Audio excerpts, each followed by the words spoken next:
E aí pessoal, estamos aqui dando continuidade aí então aos nossos vídeos. Hoje vamos falar um pouquinho sobre as lesões de posterior de coxa, né? Como eu comentei no final do vídeo de ontem, a incidência de lesões na posterior de coxa é o maior no futebol, né? Mais de 90%, cerca de 92% das lesões no futebol, elas acontecem em membros inferiores, né? E cerca de 1/3 dessas lesões, elas acontecem na posterior de coxa.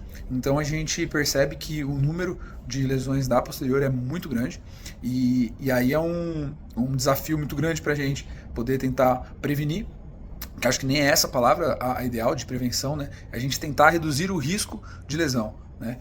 Porque prevenir é quando você evita que tenha. Eu acho que a nossa ideia seja reduzir o risco de ter. Tá? É bem parecido, mas eu acho que tem uma diferença importante aí nesse contexto geral.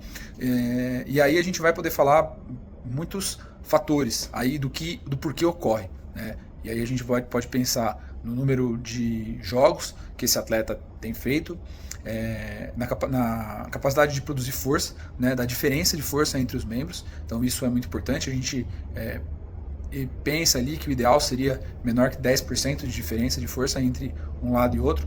Pensar na biomecânica desse atleta, então no gesto esportivo, né, gesto de corrida, porque principalmente essas lesões vão ocorrer no início da corrida ou num sprint muito alto, na desaceleração, ou até de vez em quando numa abertura, né? Às vezes acontece com alguns goleiros, até é bem difícil, mas acontece quando ele vai fazer, por exemplo, um X, né? Ele pode ter uma lesão ali de posterior, porque alonga demais aquele músculo e aquele músculo não está suportando e ele acaba lesionando. E então a gente pode pensar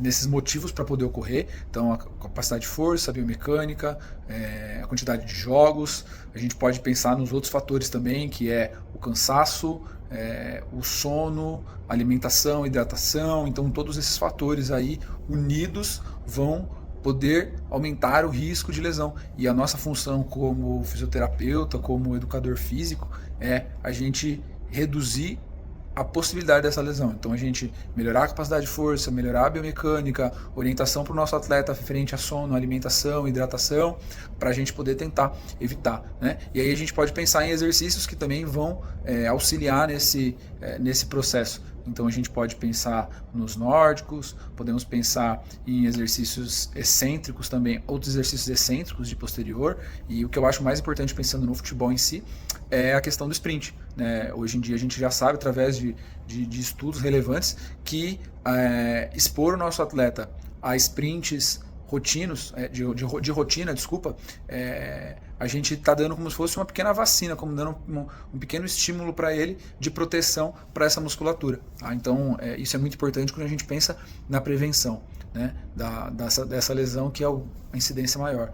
E quando a gente já pensa que teve uma lesão, a gente pode dividir ela em 3 graus, né? Grau 1, grau 2 e grau 3, em algumas referências até um grau 4, que é uma ruptura muito maior.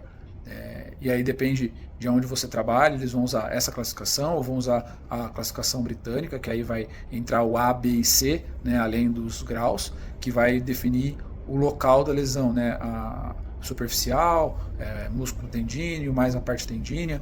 Então, quando a gente está trabalhando, eu acho que o primeiro ponto importante é a gente definir qual será a classificação dessa lesão para a gente conseguir fazer o tratamento. Tá? O tratamento a gente vai falar no próximo vídeo, mas queria dar essa introdução aí na questão das lesões de posterior por conta do alto grau de incidência dela no futebol. Valeu, galera!